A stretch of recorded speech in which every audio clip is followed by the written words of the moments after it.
आहेत की सुरुवातीला पोलीस विभागाने घेतलेले आहे की देशाने राज्य समितीने यात्रा पोलिसांनी सुरक्षा राखली सर्व राष्ट्रपती पोलिसांनी आपापल्या आपण काय नियोजन केलं कृपया तसं सांगावं. नमस्कार. 12/4/2026 पासून संत गरोबा काका पुण्यतिथी सोहळ्यानिमित्त यात्रा आयोजन आहे. यावर्षीच आम्ही शहर आमच्या इथं पोलीस स्टेशनचा स्टाफ 40 आहे आणि आम्ही बाहेरून स्टाफ मागवतोय. त्यामध्ये आम्ही पूर्ण नियोजन दर्शनाचे संबंधित नियोजन वेगवेगळ्या ठिकाणी मंदिर परिसरात जिथे यात्रा आहे त्या प्रत्येक पॉईंटला बंदोबस्त असं काढलेलं आहे. त्यामध्ये आमचे पोलीस अधीक्षक साहेब त्यांच्या देखरेखीखाली आणि सहाय्यक पोलीस निरीक्षक हजारे साहेब त्यांच्या देखरेखीखाली सगळा बंदोबस्त पार पाडणार आहोत. त्यामध्ये आम्ही वाहतूकचे कर्मचारी 10 मागवले म्हणजे संभाव्य बंदोबस्त आहे 250 जणांचा पूर्ण. त्यामध्ये 10 वाहतूकचे कर्मचारी API PSI 10 जण बाहेरच्या पोलीस स्टेशनचे आणि पूर्ण स्टाफ पोलीस कॉन्स्टेबल हा पूर्ण स्टाफ प्रत्येक ठिकाणी ज्या ठिकाणी बंदोबस्त आवश्यक आहे त्या ठिकाणी आम्ही जवळपास 200 ते 250 जणांचा स्टाफची मागणी केलेली आहे आणि आम्ही ते पूर्ण सर्व ठिकाणी पॉईंट्सचं नियोजन करून प्रत्येक ठिकाणी एक अधिकारी आणि त्याच्यासोबत कर्मचारी देणार आहोत. आणि याच्यामध्ये सर 2 पथक नेमलेले आहेत. छेडछाड पथक महत्वाचं म्हणजे आणि अवैध धंद्यावर कारवाई या दोन्हीमध्ये एक अधिकारी आणि त्यांच्या सोबत 5 ते 6 कर्मचारी देणार आहोत. छेडछाड पथक ते 24 तास आहे 12 तास ड्युटी असणार आहे त्यांची. असा बंदोबस्त आम्ही दिलेला आहे. आणि जर याच्या व्यतिरिक्त जर अवैध धंद्यावर कारवाई आम्ही यात्रा याच्यामध्ये कुठलाच ठराव नाही अवैध धंद्यावर कारवाई जरी एखाद्या वेळेस आमच्याकडून नजर चुकीने कोणी राहिलेला असेल तर तुम्ही कोणी पण कळवलं तरी आम्ही लगेच कारवाई करू. धन्यवाद. वैद्यकीय अधिकारी असतील, आरोग्य सहाय्यक 8, आरोग्य सेवक 9 आणि आरोग्य सेविका 6 अशा प्रकारे आपण 32 जणांची प्रतिनियुक्ती करत आहोत. या ठिकाणी तसेच सध्या आपण तेरमधून पाणी शुद्धीकरणासाठी पाठवले होते प्राथमिक आरोग्य केंद्र राखीतर्फे त्याचे रिपोर्टही प्राप्त झालेले आहे. 6 तास पाणी नमुने अशुद्ध झालेले त्याचं परत शुद्धीकरण करून घ्यायला आपण सांगितलेलं आहे. त्याचप्रमाणे आता पाणी प्रकरणाने सांगितलं की 5 टँकर आहेत तर त्याचे पॉईंट कुठले फिक्स झाले ते आपण त्याची माहिती घेऊन वैद्यकीय अधिकारी दिले तर तिथेच त्या टँकरचं शुद्धीकरण स्टोअरला जिथं टँकर भरतील तिथं ते शुद्धीकरण केलं जाईल. आणि आपण 108 बाहेरच्या 2 ॲम्ब्युलन्स यात्रेसाठी एक्स्ट्रा पुल आउट केलेले आहे. ऐकू असेल ना. या कालावधीमध्ये ग्रामीण रुग्णालयामध्ये नेहमीप्रमाणे 24/7 सेवा तर चालू राहणारच आहे. त्यासोबत आम्ही तिथे एक उष्माघात कक्ष एक स्थापन केलेला आहे. या कालावधीमध्ये उन्हाळ्याचे दिवस आहेत. वारकरी हीट एक्झॉशन हीट स्ट्रोकमुळं एखाद्या वेळेस त्यांना दमछाक होऊन ॲडमिट व्हायची शक्यता असते. अशा वेळेस त्यांना आपण तिथे त्यांच्यासाठी शीतल कक्ष स्थापन केला आहे उष्माघात कक्ष. तिथे एक कूलर आणि एक कोल्ड रूम असं एक व्यवस्था करण्यात आलेली आहे. बाकी सर्व आरोग्य सुविधा तर त्यांना नेहमीप्रमाणे मिळतील 24/7. या कालावधीमध्ये शिवमंदिर ट्रस्ट यांच्याकडे आतमधलं जे काही यात्राचं नियोजन असतं ते आहे. मंदिराचं जे बाहेर आहे ते सर्व ग्रामपंचायतचं नियोजन असतं सर. याच्यामध्ये आपण वारकऱ्यांच्या आंघोळीसाठी नदीमध्ये पाणी शावर तयार करू त्यांना आपण नदीपात्रामध्ये उतरायची वेळ येऊ नये किंवा त्यापासून धोका निर्माण होऊ नये त्याची एक व्यवस्था करतो. त्याचबरोबर 3 फिरते शौचालय बांधवलेले आहेत. त्याचबरोबर कॅमेऱ्याची व्यवस्था आहे. कचरा संकलनाची व्यवस्था आहे. साफसफाई आहे. परत गावामध्ये जे दिंड्या फिरतात त्याची साफसफाई आहे. फक्त आम्हाला एक अडचण आता MSB आहे जे आम्हाला टँकर भरायचे 4 गाव पाणी पुरवठा तिथे लाईट कनेक्शन कट आहे. तर यात्रा कालावधीमध्ये तिथं लाईट कनेक्शन जोडून देण्यात यावं कारण आळाचं जे पाणी आहे ते 200 रिपोर्ट आहे. तिथलं पाणी आम्हाला पिण्यासाठी देता येणार नाही. त्याच्यामुळं MSB कालावधीमध्ये 8 दिवस जर ते कनेक्शन जोडून दिलं तर आम्हाला तिथं ते टँकरची व्यवस्था करण्याची विचारून बघायला ते बोलावायची लागणार आहे. कसं माहिती का की पाण्यात सगळ्यात यात्रा कालावधीमध्ये सगळ्यात मोठा प्रश्न पाण्याचा असतो.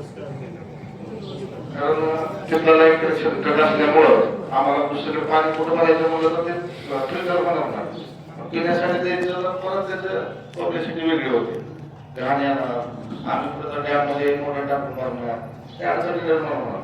आणि आरोग्य विभागाने जे आपलं तेरमध्ये पॉईंट दिलेलं आहे तो आड आहे त्या ठिकाणी पाणी भरण्याची व्यवस्था आहे परंतु ते पाणी अशुद्ध आहे त्याच्यासाठी योग्य नाही असं त्याचा रिपोर्ट आहे. त्याच्यामुळे येणे आम्हाला जर एक 8 दिवस सोडून दिली पाहिजे तर ते आम्हाला टँकरची व्यवस्था होती आणि टँकर आपल्याकडे 5 आलेले आहेत पण त्याचे आता या ठिकाणी मंदिराच्या समोर दिंड्या बसतात बाजारपेठेमध्ये दिंड्या बसतात काही शेतामध्ये असतात त्यांना ह्या पाण्याबरोबर आपण जे ग्रामपंचायत जे फिल्टरचं पाणी देतो त्याचीही गाडी आपण त्याच्याकडे फिरवणार आहे त्याच्याकडे जे काय व्यवस्था असेल त्यांनी तिथे असं पाणी भरून घ्यावं. दुसरा मुद्दा वारकरी संघटनेच्या अध्यक्षित आहेत ट्रस्ट आणि ग्रामपंचायत असं आम्ही सांगतो की तुम्ही सर्वजण या ठिकाणी काम सुरू तर या ठिकाणी जे त्यांच्या पूर्वपरंपरागत जागा आहेत ते प्रत्येक वर्षी बांधणं होतात वारकऱ्याबरोबर बांधणं करायची इच्छा आहे तर कुणाचीच नसते परंतु तेही समजून घ्यायला तयार नाही.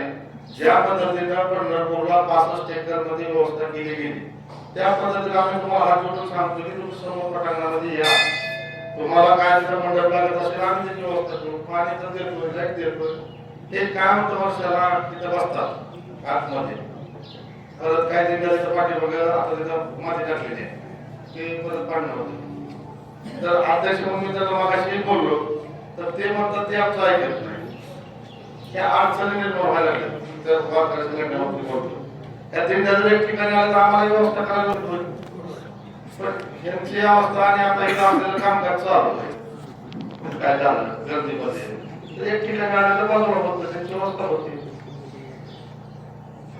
आता इथे दिंड्या देवता प्रत्येक वर्षी ग्रामपंचायतीवर पाणी आपण इथून पुढे काम करावं लागतं कार्यरत नाही. पार्किंगचं नियोजन कुठं केलं तुम्ही? पार्किंगचं नियोजन इथं जे प्लॉटिंग आहे नदीच्या पलीकडून त्या ठिकाणी एक ट्रान्सफर येणाऱ्या लोकांसाठी आणि मोड करून येणाऱ्या लोकांसाठी पेड भागामध्ये काय त्या ठिकाणी आपण पार्किंगची व्यवस्था केली.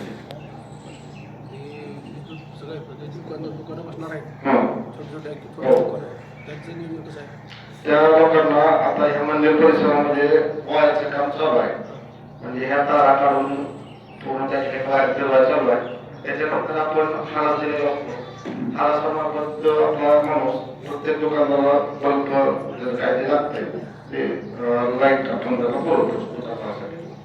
शक्यतो लाईट पुरवताना थोडंसं 8 दिवसासाठी कायम जोडणी करता येईल असं करा कारण थोडीशी वायर चांगल्या क्वालिटीच्या असावं ज्या लाकडाला तुम्ही वायर बांधणार आहे तो लाकूड टिकावं असावं आणि वारंवार सुटलं तर तो कोल्याप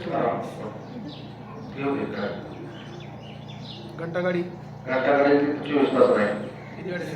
आपल्याला एक आहे एक गाडी तो कवर कधी बाकीच्या कुठं 5000च्या ग्रामपंचायतीला कुठं असं मागून घ्या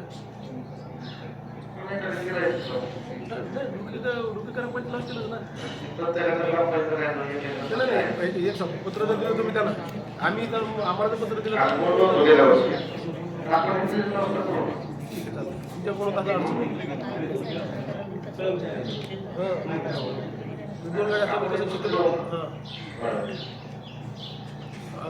अग्निशामक कोणी आले नगर परिषद हे प्रशासक म्हणून तुम्ही इथं बसले तुमचं काम आहे विचारायचं तर मला बोलू द्या किती दिवसाचा कालावधी आहे वारंवार सूचना दिल्या कालावधी किती सूचना दिल्यात ते विचारलं नाही मी तुम्हाला कालावधी किती दिवसाचा आहे ते विचारतोय वर्षाच्या आत कालावधी किती वर्षाच्या आत करून द्या आता याला किती दिवस झाले याला दोषी कोण आहे इथे एखादी जर समजा चुकून घटना घडली त्याला दोषी कोण कोण दोषी कोण बरोबर तुम्ही नाही तिकडे कॅमेरा काढून तिकडे विचारू द्या याला दोषी कोण हा बस 100% दोषी हे आहेत जर काही अनुचित प्रकार घडला तर 100% दोषी तुम्ही असं तुम्ही मान्य केलं एवढ्या लोकांना आणि विषय दुसरा की मंदिर प्रशासक म्हणून तुम्ही इथं काय स्वच्छता किंवा इथं काय डागडुजी असं स्वच्छ दिसतं काही कुंड्या मिंड्या ठेवलेल्या असं काय केलं काय संदर्भात गेल्या वर्षी पण तुम्ही बोललो की करून घेऊ झालं का तसं काय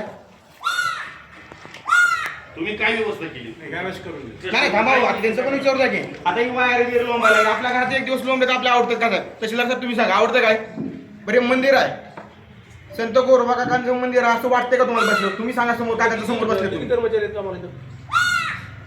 5-6 कर्मचारी काय करतात 5-6 कर्मचारी?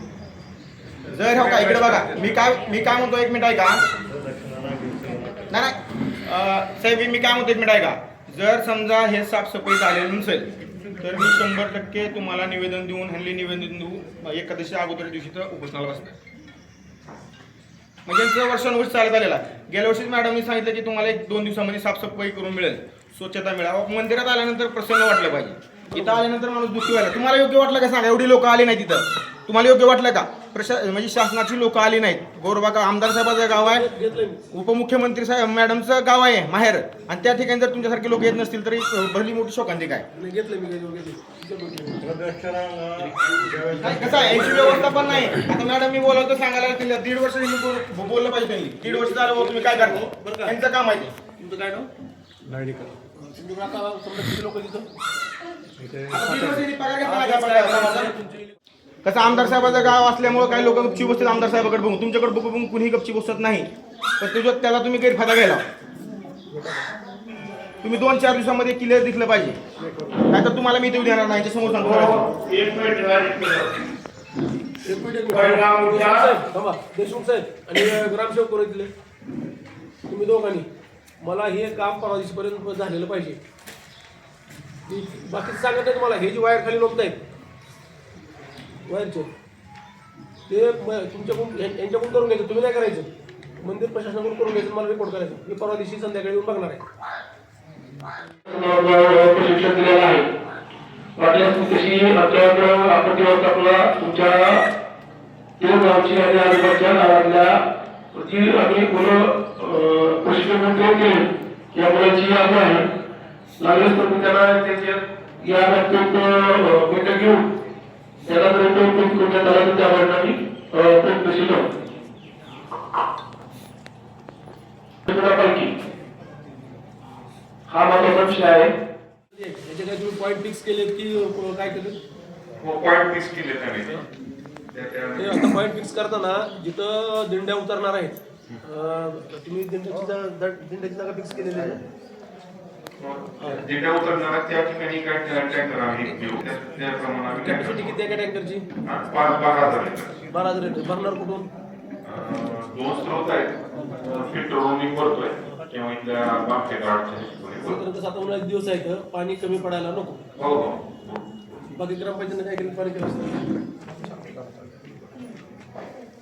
ठीक आहे यात्रेच्या नियोजनासाठी सर्वप्रथम जे उपस्थित राहिले त्या सर्व मान्यवरांचे स्वागत आणि उपस्थित राहिल्याबद्दल आभार. तर आता ट्रस्ट प्रशासनानं दरवर्षीप्रमाणे मुखदर्शन धर्मदर्शन याची सोय केलेली आहे करायचं काम चालू आहे. इथे जी आता जो प्रश्न उपस्थित राहिला स्वच्छतेचा तर त्यासाठी कामगार नेमून ही स्वच्छता करून घेण्याचं काम चालू आहे. बांधकामाचा विषय जो होता तो मागच्या वर्षी हे बांधकाम अजून पूर्ण झालेलं नव्हतं किंवा पूर्ण व्हायच्या तयारीतही नव्हतं. फक्त सामान येऊन पडलेलं होतं. ते सामान त्यांनी काम पूर्ण करून देतो असं सांगितल्यानंतर यात्रा कालावधी पुरतं बाजूला करण्यासाठी त्यांना आपण निवेदन दिलं होतं. त्यानुसार आता जे काही काम आहे ते थोडंसं तरी प्रगतीपथावर आहे. हे गावकऱ्यांनाही मान्य होण्यासारखं आहे कारण जे आहे ते काम आपल्या समोर दिसतंय आणि आता जे काही सामान इथं पसरलेलं असेल तर त्यासाठी आम्ही जिल्हा परिषद बांधकाम विभाग यांना पत्रव्यवहार करतोय आणि यात्रा कालावधीच्या आत जर हे काम पूर्ण होणार नसेल तर सामान सर्व बाजूला सरकून यात्रेकरूंची भाविकांची गैरसोय होणार नाही याच्या संबंधित त्यांना आपण निवेदन करतो. स्वच्छतेचा जो पार्ट आहे की टॉयलेट बाथरूमची व्यवस्था ही आपण मागच्या वर्षी किंवा मी आले त्यावेळेपासून सुरू करून घेतलेली आहे. ते सुस्थितीत ठेवण्यासाठी आपण स्पीकर नेमतोय आणि यात्रा कालावधीसाठी आपण आणखी 2 स्पीकर लावून महिला आणि पुरुष यांच्यासाठी वेगळे स्वच्छतागृह करून त्याची स्वच्छता राखली जाईल याची जबाबदारी घेतोय. आणि जिल्हा परिषद बांधकामाचा जो काही हॉल करण्याचं काम सुरू आहे तिथेही 2 टॉयलेट बाथरूम आहेत तर तेही पूर्ण करण्यासाठी आपण त्यांना पत्रव्यवहार करतो. समोरच्या बाजूला जे काही चालू आहे काम ते पूर्ण लवकरात लवकर करण्यासाठी आपण त्यांना निवेदन देतोय. आणि जर जे काही काम पूर्ण होणार नाही त्याचं सामान त्यांनी त्वरित तिथून उचलून भाविकांची गैरसोय करू नये असंही आपण त्यांना त्या पत्रामध्ये नमूद करतो. आता फक्त दुकानांचा जो प्रश्न येईल तर मंदिर परिसरामध्ये आपण दुकान लावण्यासाठी यावेळी परमिशन देत नाहीये, कारण बांधकाम ठिकठिकाणी चालू आहे. पलीकडे फरशीचं काम सुरू असल्यामुळे तिथं माती वगैरे उकरून टाकण्यात आलेली आहे. त्यामुळं मंदिर परिसरामध्ये भाविकांना ये जा करण्यासाठी, दर्शन रांगेसाठी किंवा बाहेरच्या परिसरात बसण्यासाठी गैरसोय होऊ शकते. म्हणून पुढच्या साईडला मंदिराच्या पूर्व बाजूला जो काही भाग आहे तिथे आपण मंडप टाकतोय की जेणेकरून भाविकांना उन्हाचा त्रास होणार नाही. आणि दुकान टाकल्यामुळे जी काही गर्दी होती ती गर्दी आटोक्यात येईल. ऊन खूप असल्यामुळे पाण्याची जी काही सोय आहे ती आपण मंदिर प्रशासनाकडून पाण्याची सोय व्यवस्थित केलेली आहे. टँकर आपण मागून घेण्यासाठी पण निवेदन देतोय. आणि जे काही नळ वगैरे जे काही सुस्थितीत नाही आहे किंवा टाकीची स्वच्छता नाही आहे तेही करून घेण्याचं काम आपण करतो आहोत. यात्रा कालावधीच्या आत हे सर्व काम जे आहे ते होऊन जाईल. इथली स्वच्छताही होऊन जाईल.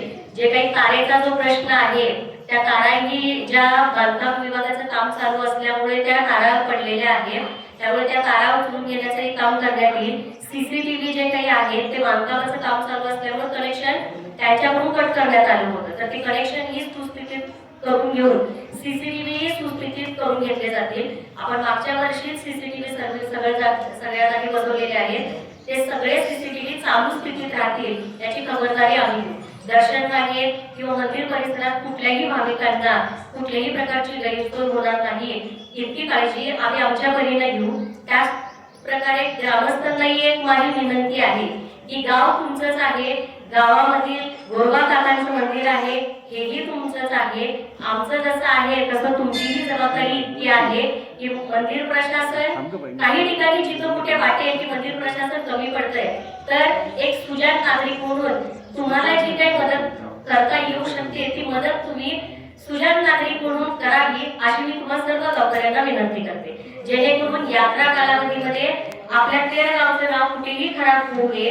सर्व गावकऱ्यांनी एकत्रित मिळून ही यात्रा साजरी करायची आहे. त्यासाठी फक्त मंदिर प्रशासन किंवा इतर काही जे डिपार्टमेंट आहेत त्यांच्यावर विसंबून न राहता आपण पण आपली जबाबदारी ओळखून थोडंसं जर मंदिर प्रशासनाला किंवा इतर डिपार्टमेंटला जर सहकार्य केलं तर तुमचे मोलाचं सहकार्य आम्हाला मिळेल. त्यामुळे मी सर्वांना अशीच विनंती करते की यात्रा कालावधी पार पाडण्यासाठी आम्हालाही सहकार्य करा आणि आपण उपस्थित राहिला याबद्दल सर्वांचे धन्यवाद.